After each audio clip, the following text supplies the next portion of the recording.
Hello, everyone, and welcome back to the Showing Up to Your Life podcast and YouTube channel. My name is Art Burns, and as always, I'm really excited to be here with you today. It is again, if you caught my episode the other day, pardon me, you understand that I'm trying to sort of reframe the way that I do these podcasts a little bit in terms of the way that I approach it from my own kind of standpoint. I'm just bringing it to my process a little bit. And also doing this to explain, and this is actually going to segue. As you know, if you've listened to these podcasts, I pride myself on my segues, and this is going to be a good one. But the idea is that I'm doing this, for myself, right? I'm allowing myself to find the thing that works for me, right?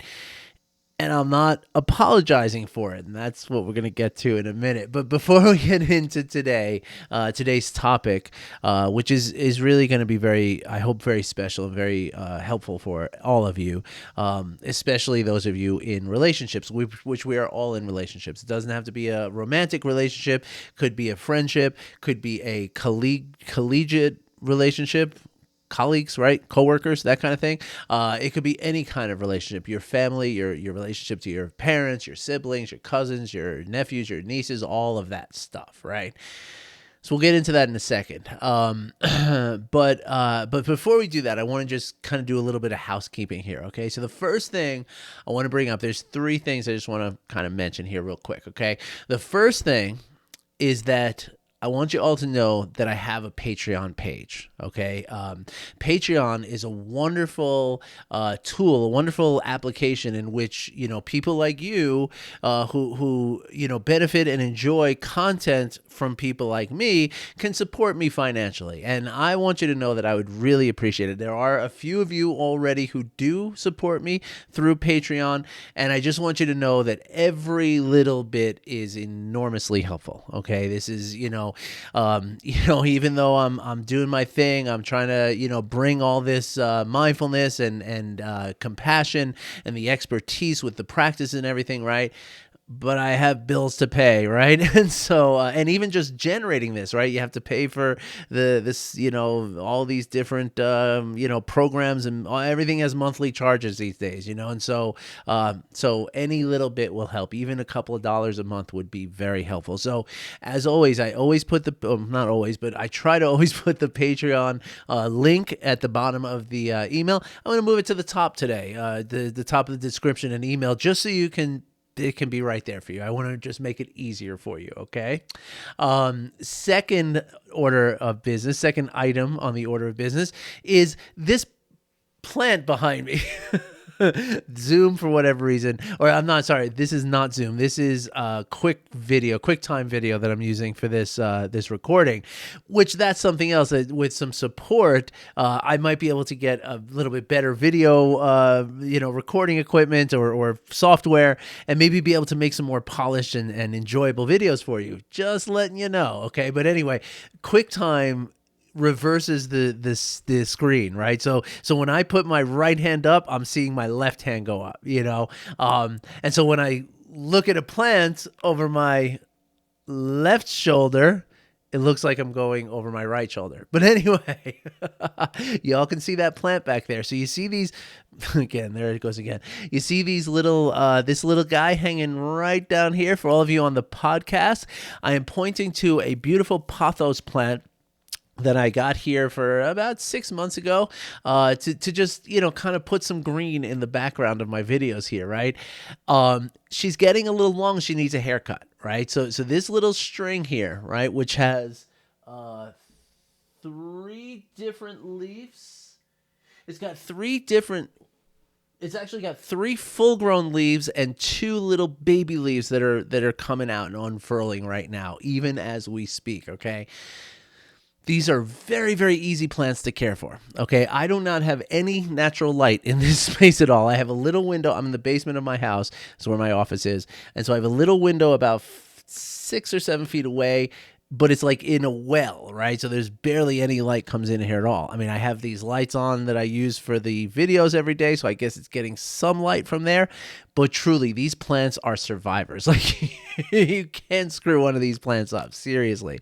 And so I'm bringing this up because I've become a lover of plants. I've become a plant daddy. My daughter got me this button. I don't see it here. I'll show it to you another time. That I'm a plant daddy, right? And so over the course of quarantine, and it started a little bit before quarantine, but in quarantine, I don't know, it just got more because I was home all the time, able to care for the plants and stuff. But I love plants. I probably has like 75 plants upstairs now, right? Including this guy and this little beauty here, right? So you can see how this is that. Okay, it's a different plant, a different pothos plant, but the same kind of thing, right? So what I do is I propagate.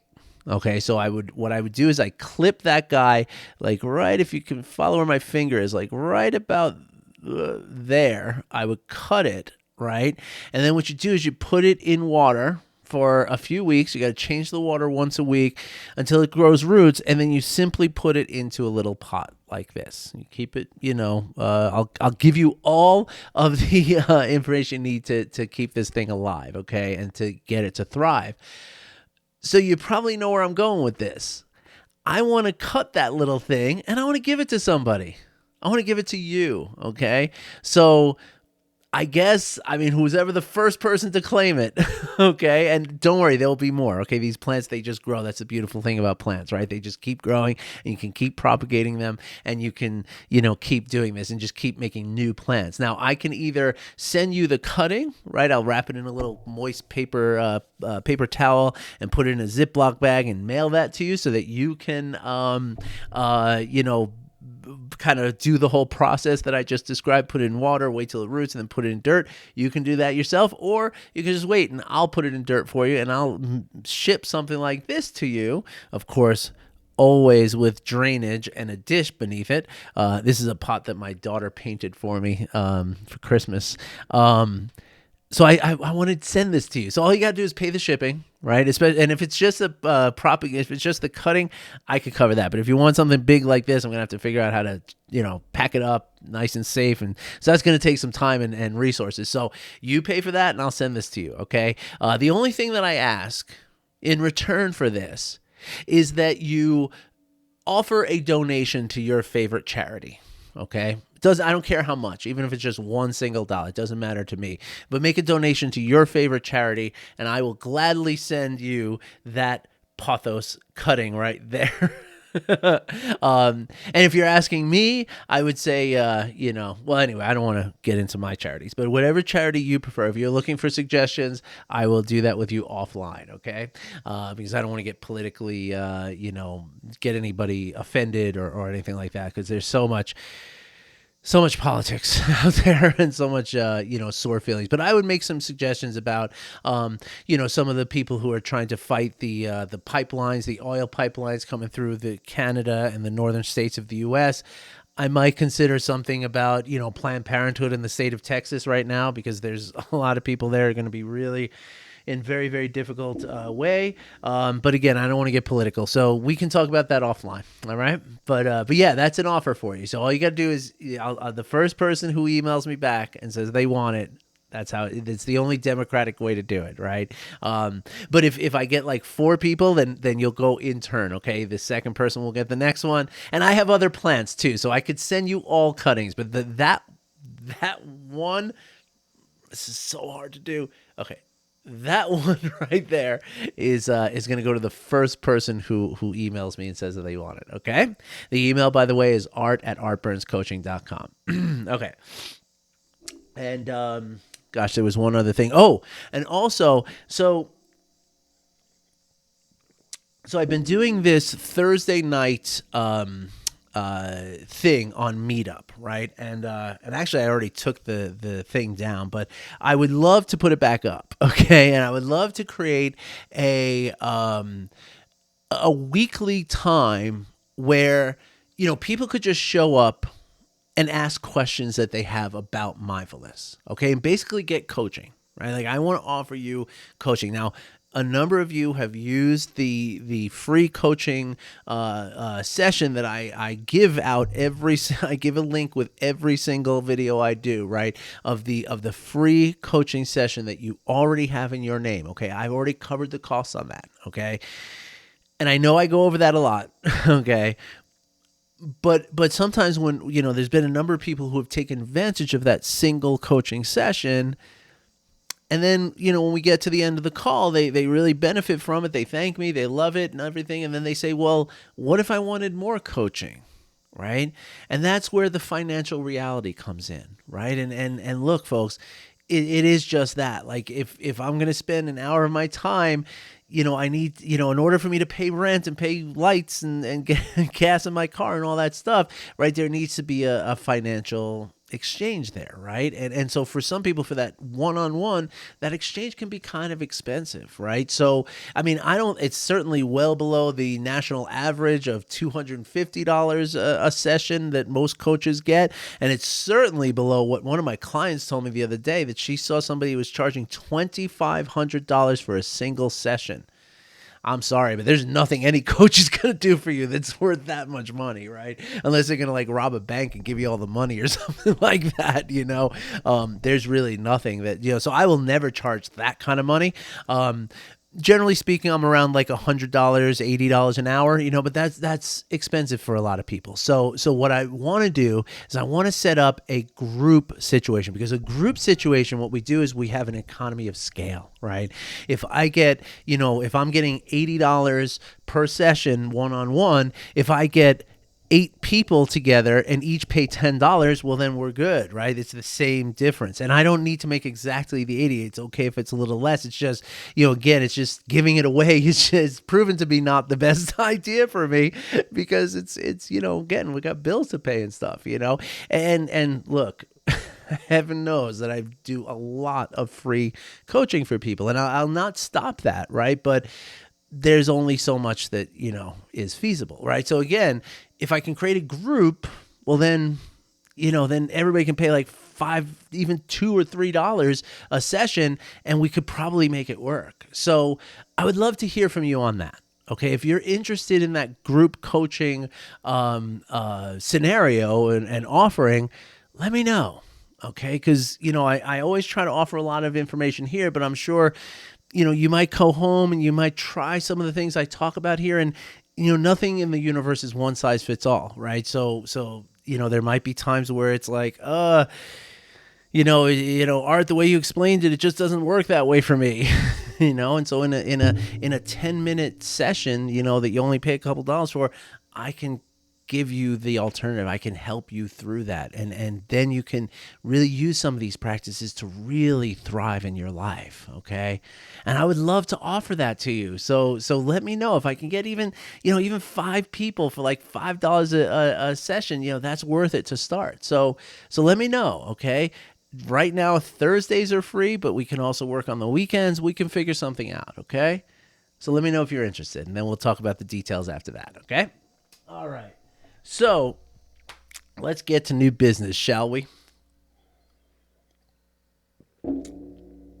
I do appreciate you, honoring what I had to say here today, because, this stuff, it's like the business end of this stuff, but it's important, right? Not the plant. The plant's not business, but she's important too. So let's talk about apology. Right. And this is truly a client-driven topic. And this is the second time it's a client-driven topic. I remember, it's got to be about 2 years ago now, that a client at the time, and, Cindy, if you're out there, I love you, girl, and I miss you. I would love to hear from you. But somebody asked me to do an episode on apology. Okay.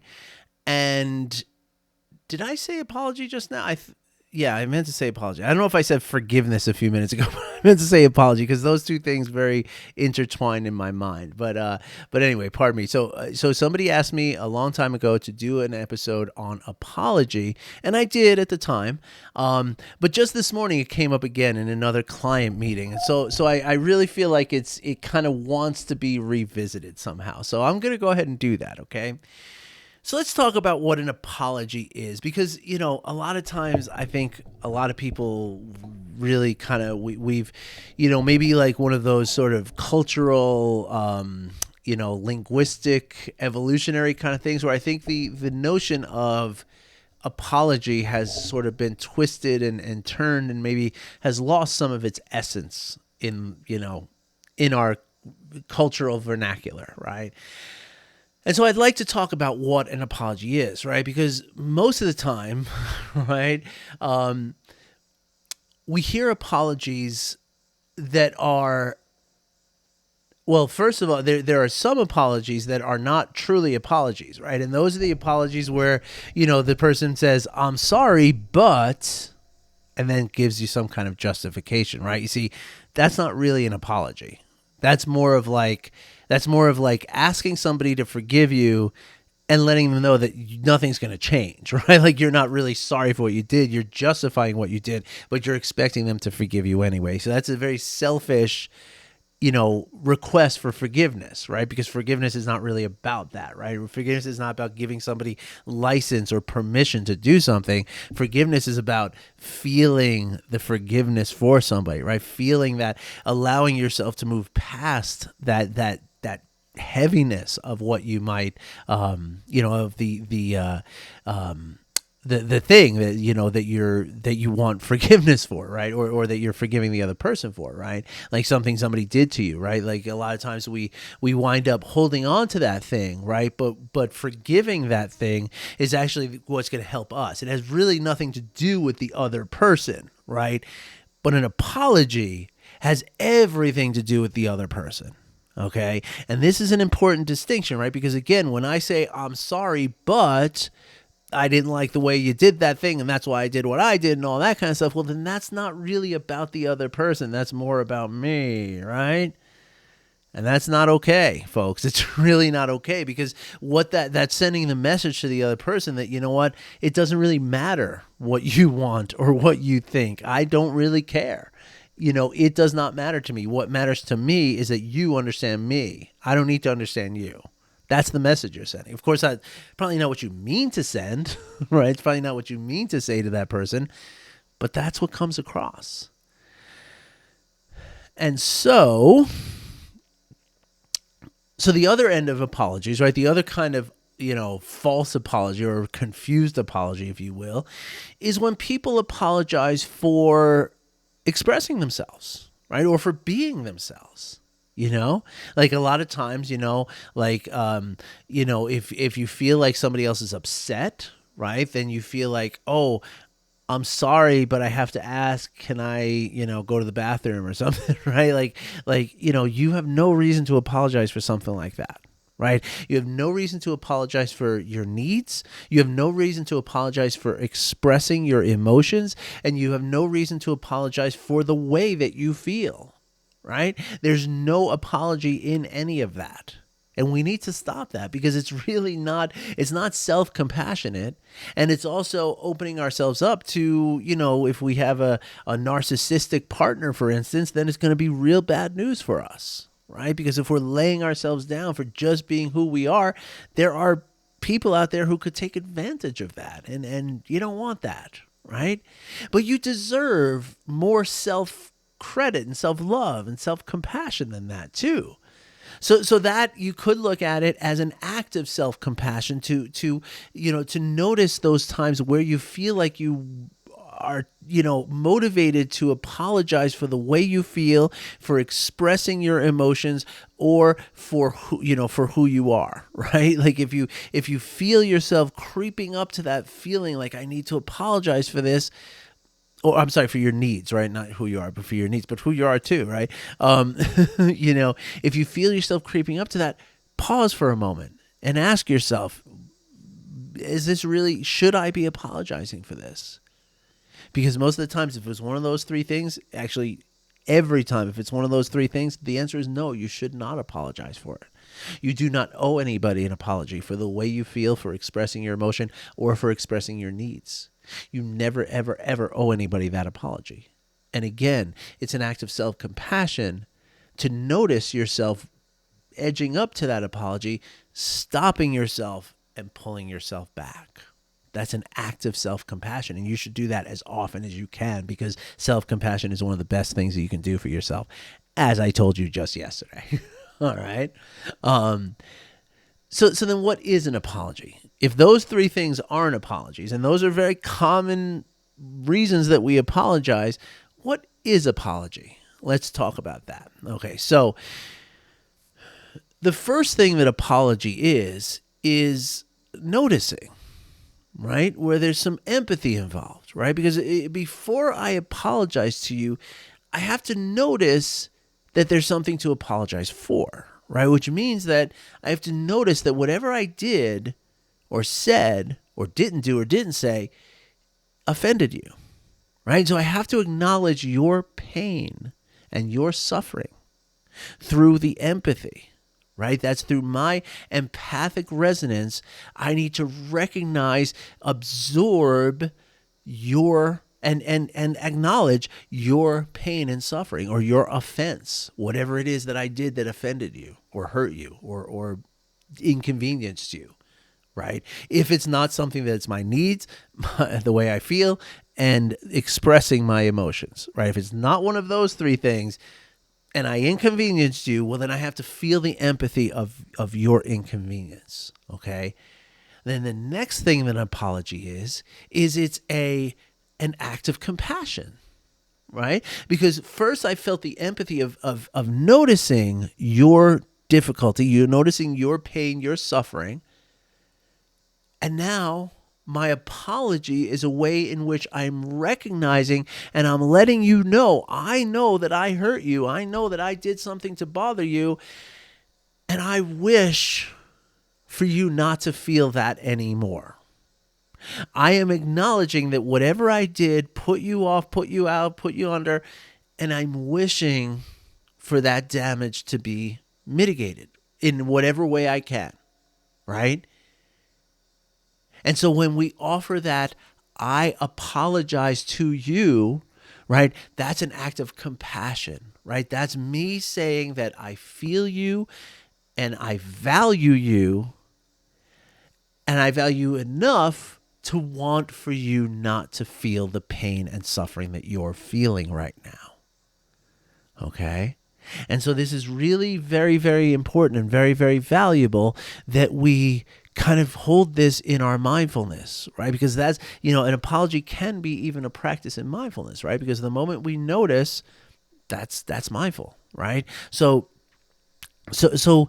it might help if you have the habit of apologizing for the way you feel, for expressing your emotions, or for expressing your needs. If you have a tendency of doing that, which, of course, as you all know, I have, I've been very open the last, couple of months here about my own traumatic experience as a child, right? And so people like me, and maybe I'm sure some of you, statistics say it's for every 100 of you, there's 25 who have experienced childhood abuse on some level.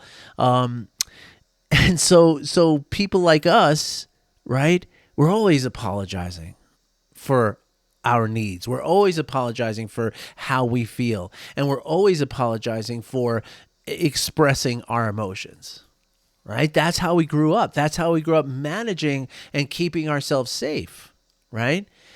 But here's the thing, by continuing that practice, you're actually continuing your trauma, right? You're blocking the movement towards healing from your trauma. That's probably a better way to say that. And so this is not good. Like, you can't do that to yourself. You can't. And one of the greatest things you can do for yourself now is to break that habit, right? Because once you break that habit, now you're not contributing to the blockage of your healing anymore, and now you can allow healing to happen. Okay, so this is very important. It's not just a little thing, and I know many of you out there might be thinking, what's the big deal? It is a big deal. Right? Just as it's a big deal that we, when we listen to that inner dialogue that's telling us how unworthy we are and how bad we are at things and all that kind of stuff, it gets to the point where we believe it.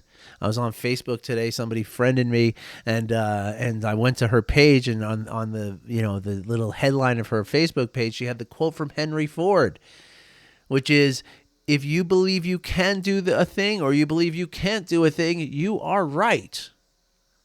because the way we talk to ourselves is the way we believe we are capable of doing things. So if you are apologizing all the time for your feelings, for your expressing your emotions, or for expressing your needs, if you're apologizing for those three things all the time, then what you're doing is you're reinforcing the idea that you're not worthy of it. And you are. You're very worthy of it. So again, you can look at apology as an act of self-compassion, or the stopping apologizing for all that stuff. You can look at that as an act of self-compassion, and then really being mindful about your apologies, right? Watch for those times where you're saying, I'm sorry, but, and instead think of apology as a compassionate and loving, kind way to communicate to somebody that I feel what I did to you hurt you, and you're important to me, and therefore I don't want to hurt you that way anymore, so I apologize to you. All right, folks, I hope you enjoyed that. I hope it was helpful, and I hope somebody, I would love to send you a plant, so let me know, all right? And also the Patreon thing. Thanks, everybody. Have a great day. I wish you well. I'll be back tomorrow. Bye-bye.